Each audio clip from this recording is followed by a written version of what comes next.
Unlike most of the other tombs, King Tut's tomb was untouched. It had not been plundered, it had not been destroyed. The idea of a mummy curse is to keep those people out of the tombs. The Egyptians said, if you bothered these mummies, you would have a problem. King Tut's tomb was supposed to be the end of a mystery, not the beginning of one. Sealed for over 3,000 years, untouched by looters, it revealed gold, secrets, and a curse that still haunts us today. But what if we told you that Carter's famous discovery might have been hiding something even bigger, just behind the wall? When you hear what's back there, you'll be absolutely shocked. The tomb that refused to stay silent. The desert wasn't just quiet, it was holding its breath. The year was 1922, and the Valley of the Kings had already surrendered many of its secrets. But Howard Carter wasn't after what had already been found. He was after what was still hiding, buried beneath layers of time and dust and disbelief. Most thought the valley had been picked clean. Carter disagreed. After years of failure and dwindling resources, Carter was on his last leg. Lord Carnarvon, the aristocratic patron funding the digs, had grown weary. One more season, he said. Just one. If Carter came up empty again, it was over. But the tomb wasn't done yet. On November 4th, 1922, a water boy stumbled upon something strange. A step carved into bedrock, hidden just beneath the rubble near the tomb of Ramses VI. Carter didn't hesitate. He cleared away the debris, breath caught in his throat. That single step led to a sealed doorway, and behind it, a mystery untouched for over 3,000 years. KV-62, the tomb of Tutankhamun, had escaped the fate of nearly every other royal burial site in Egypt. Looters had ravaged the valley for centuries. But this tomb? It was sealed tight. Some say it was concealed by accident, buried under leftover rubble from nearby tombs.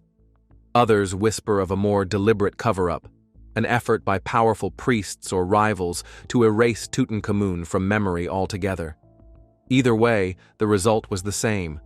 When Carter peered through a small hole in the doorway, he wasn't just looking into a chamber. He was looking straight into a frozen moment in history. And that's when he said it, the phrase that would echo for generations. Yes, wonderful things. The world exploded. News of the discovery spread faster than sand in a desert wind. Newspapers from New York to London screamed about the boy king's treasures. A golden throne, ceremonial chariots, a dagger forged from meteoric iron. Not just ancient, but cosmic. This wasn't a simple burial. It was a message written in gold, obsidian, and lapis lazuli. A message from a civilization that never truly left. But the deeper Carter and his team went, the stranger it got. Because Tutankhamun wasn't a great pharaoh. He didn't conquer vast lands or rule for decades. He died young, likely no older than 19. His reign was brief, and the tomb? Modest, especially by pharaonic standards. Yet the wealth inside was overwhelming. So the question lingered like incense in a tomb. Why was so much treasure crammed into such a small, oddly shaped space? That's when theories began to take root. Some Egyptologists believe many of the objects inside weren't even meant for Tutankhamun. The craftsmanship, the iconography, even the inscriptions on some items, they didn't match. It was as if the burial had been thrown together in a hurry. Some now think that these riches were originally made for someone else, possibly Nefertiti, and quickly repurposed when Tutankhamun died unexpectedly. And beneath that theory, a darker one began to form. How did he die? Tutankhamun's mummy offered more questions than answers. From the first examination, it was clear he had died a teenager. But the body showed signs of trauma. A shattered leg bone hinted at a serious fracture, one that had become infected. That infection alone could have turned deadly in a matter of days. But that wasn't all. Traces of the malaria parasite were found in his remains.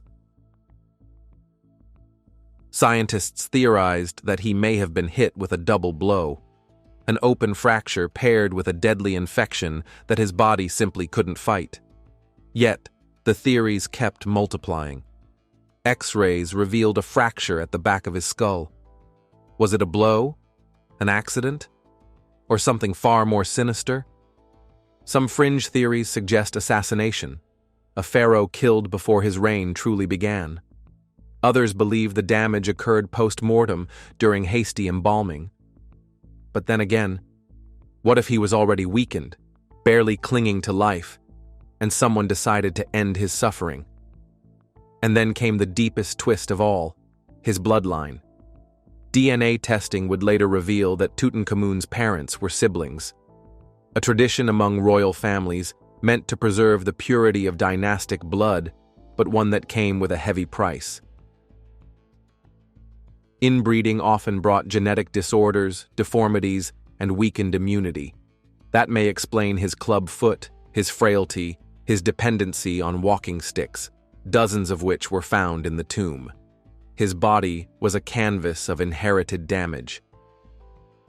The curse of the King Tut's tomb. And then there was the curse. Just months after the tomb was opened, Lord Carnarvon died. The official cause? An infected mosquito bite. But legends spun a darker tale. At the moment of his death, the lights in Cairo reportedly went out. Newspapers pounced. Stories surfaced of other team members falling ill or dying under strange circumstances. Whether it was superstition, coincidence, or something else entirely, the curse of the pharaohs was born right then, inside the sealed tomb of a forgotten king. But even as the world obsessed over curses and gold, Carter noticed something others missed. The tomb's layout didn't make sense. There were only 4 rooms, arranged in an awkward L shape.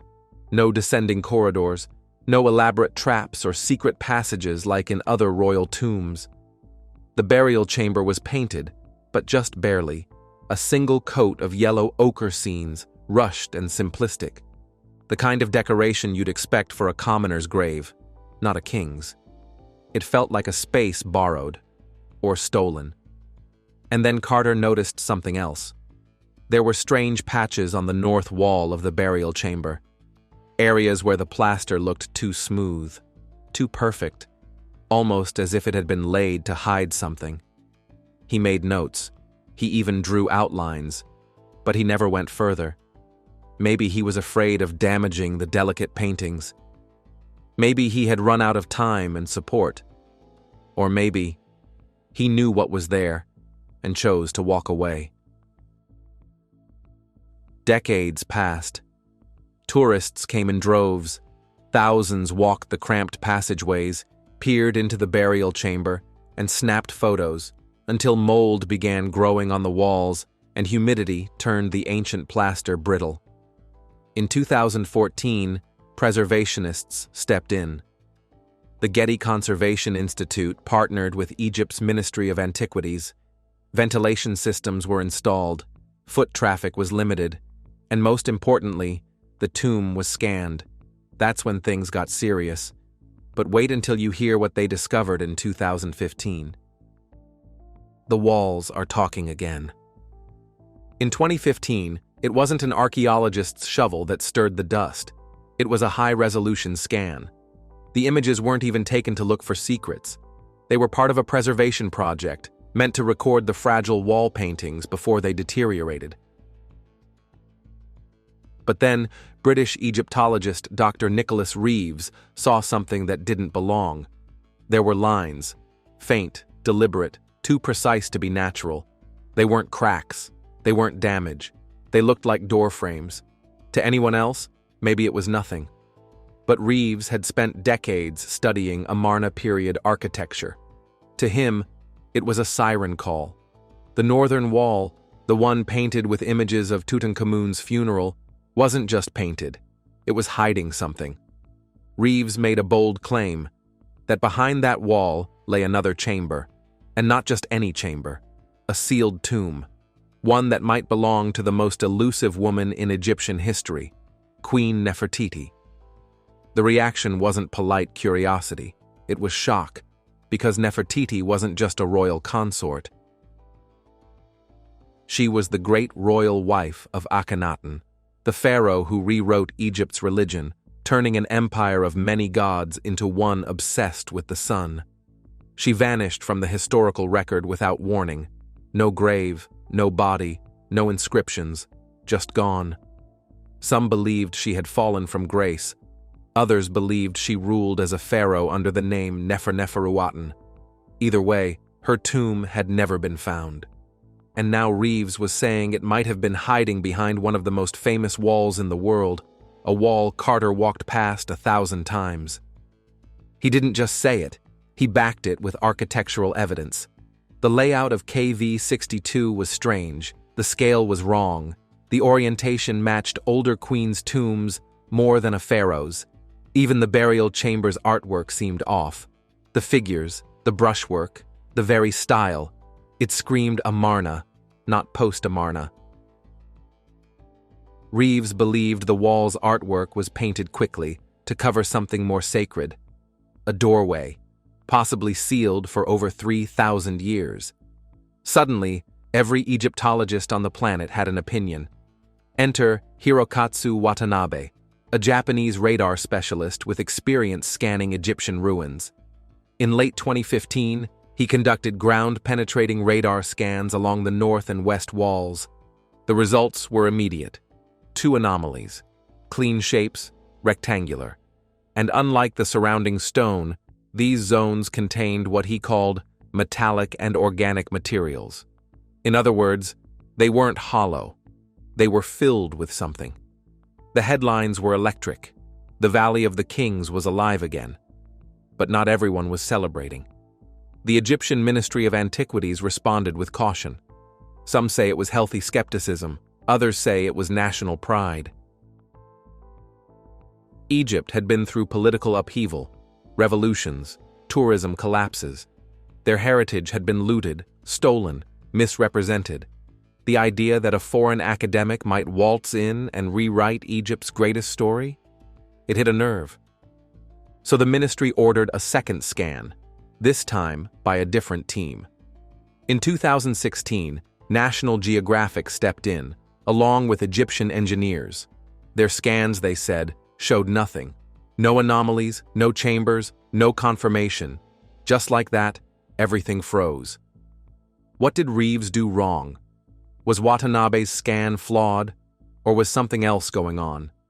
For a moment, it looked like the door had slammed shut. But the story wasn't finished. In 2018, a new team from the Polytechnic University of Turin in Italy came back with their own scans. These weren't just reruns of old data. They used advanced radar technology with higher sensitivity and better depth resolution. The result? They confirmed what Reeves had claimed. There were voids behind the walls, 2 of them, and they weren't natural formations. The shapes were too precise, too symmetrical. One ran along the north wall, the other, smaller and more irregular, behind the west. And then came the twist: temperature differentials. Thermal imaging revealed the voids weren't just empty spaces. They held materials with different thermal signatures, which meant they contained something solid, something artificial. But if the evidence was that strong, why didn't they just drill a hole?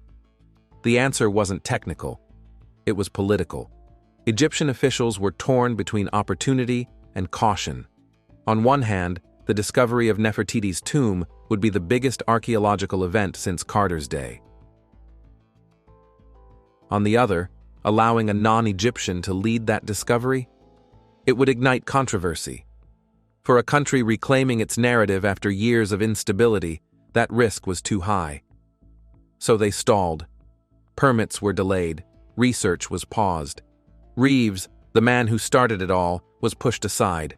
Quietly, politely. Officially, the tomb was declared complete. Unofficially? The investigations continued, just behind closed doors. Then came 2020. A study was published, quietly in an academic journal, without press releases or fanfare. It reported new imaging results.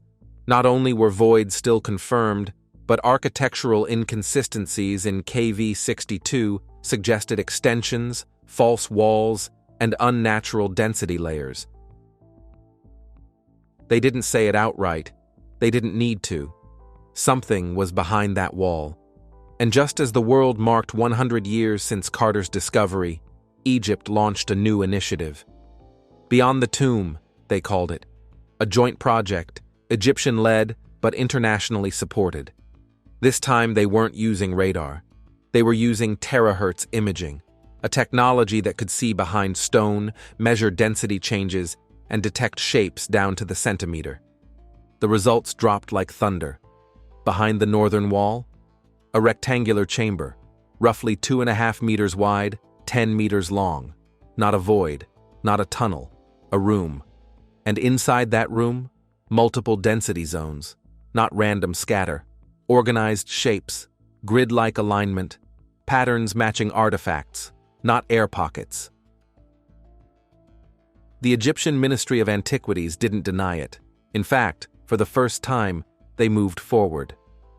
In late 2023, a team led by Dr. Mustafa Waziri was granted limited permission to begin non-invasive excavation. Not from inside the burial chamber, the wall art was too fragile. Instead, they approached from a side shaft used during previous restorations. It was delicate work, slow, meticulous, and then they broke through. A sealed corridor, partially collapsed, man-made. The masonry matched Amarna period construction. The design was familiar. It was a queen's corridor, and on one wall, just barely intact, were fragments of faience tiles, blue-green ceramic, reserved for royalty. But that wasn't all. Among the debris, they found pigment traces, yellow, red, and Egyptian blue, the same paint used for royal funerary scenes. A broken stone block bore an incomplete inscription, a cartouche, too faded to confirm, but stylistically consistent with Nefertiti's known titulary. That's when the silence broke for good. Was this a backdoor into Nefertiti's final resting place? Was Carter's discovery, the most famous in modern archaeology, just the prologue?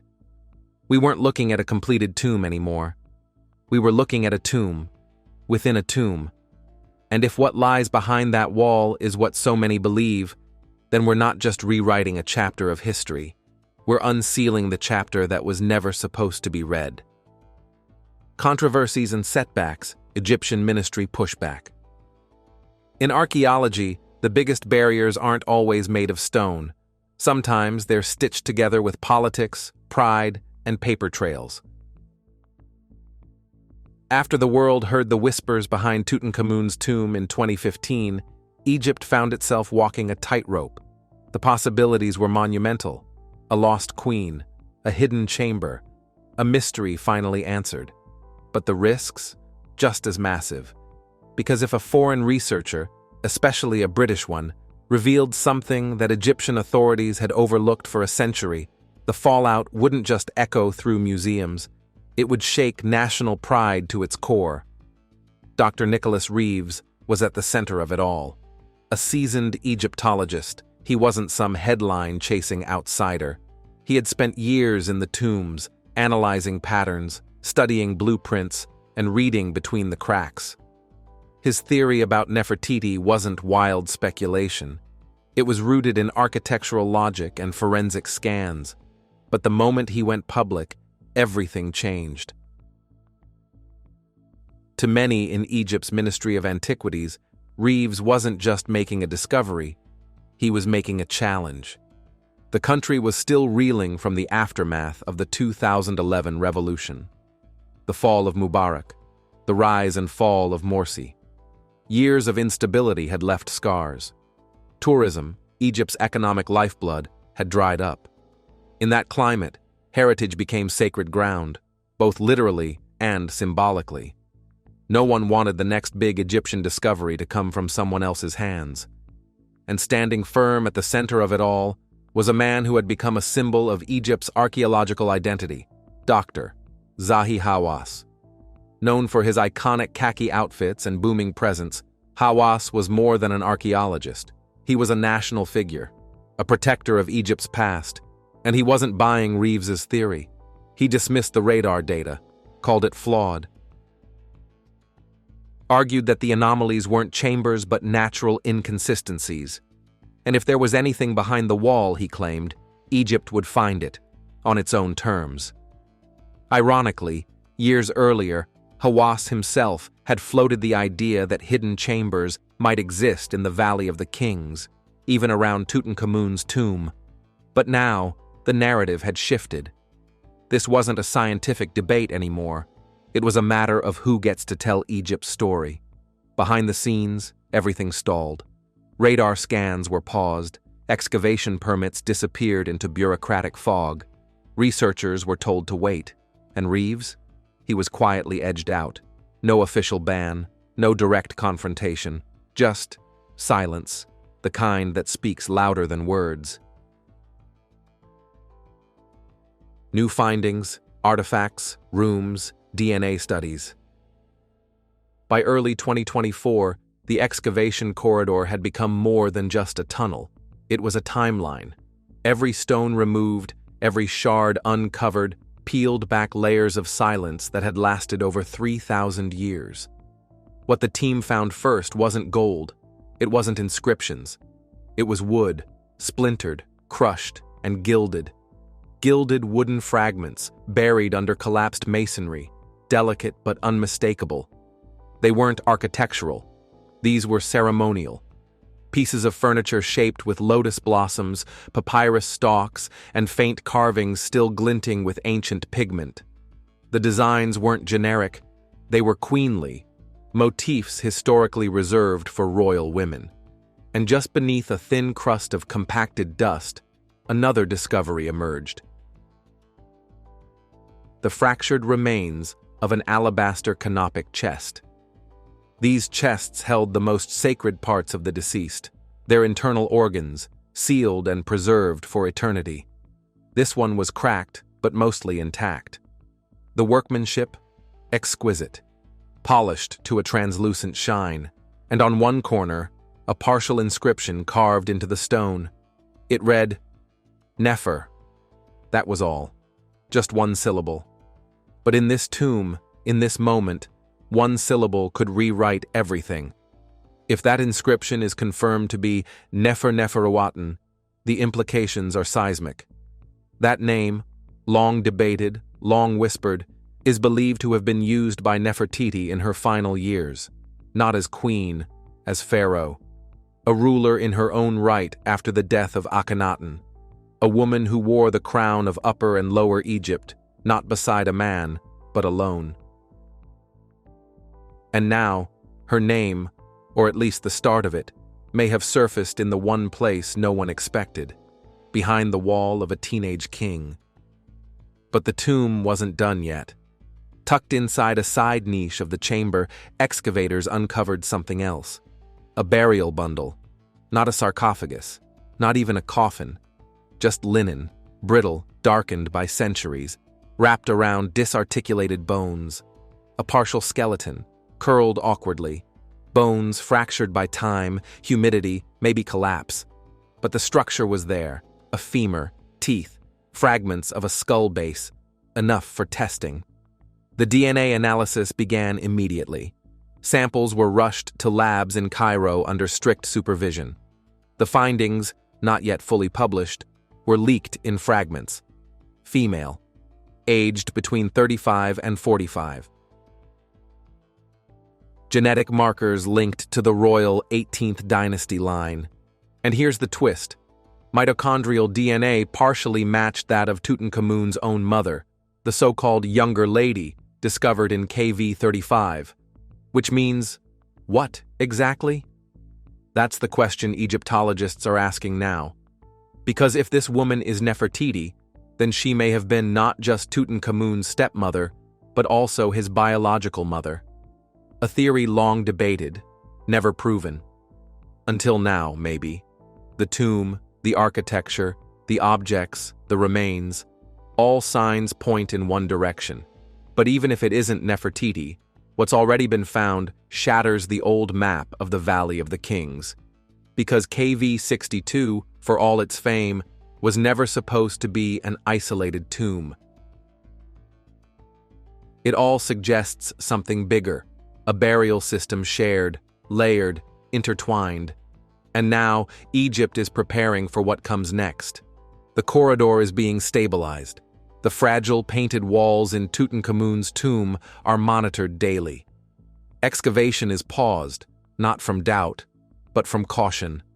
No risks are being taken, not this time, because the stakes are now bigger than ever. But the discovery has done more than shake the valley. It's triggered a full-scale revival. Egypt is investing again, not just in the tombs, but in the future.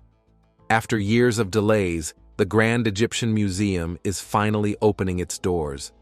Sitting just beyond the shadow of the Giza pyramids, it will hold over 100,000 artifacts, including the entire funerary collection of Tutankhamun. Some pieces have never been seen by the public before. The Valley of the Kings itself is transforming. The Avenue of the Sphinxes, a 3,000-year-old ceremonial road connecting Luxor Temple to Karnak, was restored and reopened in 2021. The entire region is becoming not just a historical site, but a living, breathing museum of the ancient world. And now, AI has entered the tombs. New projects, like Deep Scan Luxor, are using machine learning to analyze underground radar data, not just identifying shapes, but predicting, with eerie accuracy, where chambers may lie. Already, the system flagged an anomaly near KV23, the tomb of Tutankhamun's successor. A multi-chamber structure, buried deeper than expected, may sit just meters beneath untouched ground. Even the dead are speaking again. CT scans, facial reconstructions, voice modeling. In 2022, researchers digitally rebuilt the face of Amenhotep I, a pharaoh whose mummy had remained untouched since ancient priests reburied him in the Third Intermediate Period. Now, his likeness stares out with human eyes. The same technology is now being used on the Screaming Mummy, the Unknown Woman A, and other royals pulled from caches in the late 19th century. Yet nothing, absolutely nothing, has drawn attention like the possibility that Nefertiti herself has been found. But Egyptologists are already asking the next round of questions. Could Ankhesenamun, Tutankhamun's wife, be buried nearby? Are there more corridors still hidden beneath the limestone shelf west of KV62? What exactly did the high priests of the 18th dynasty want to conceal?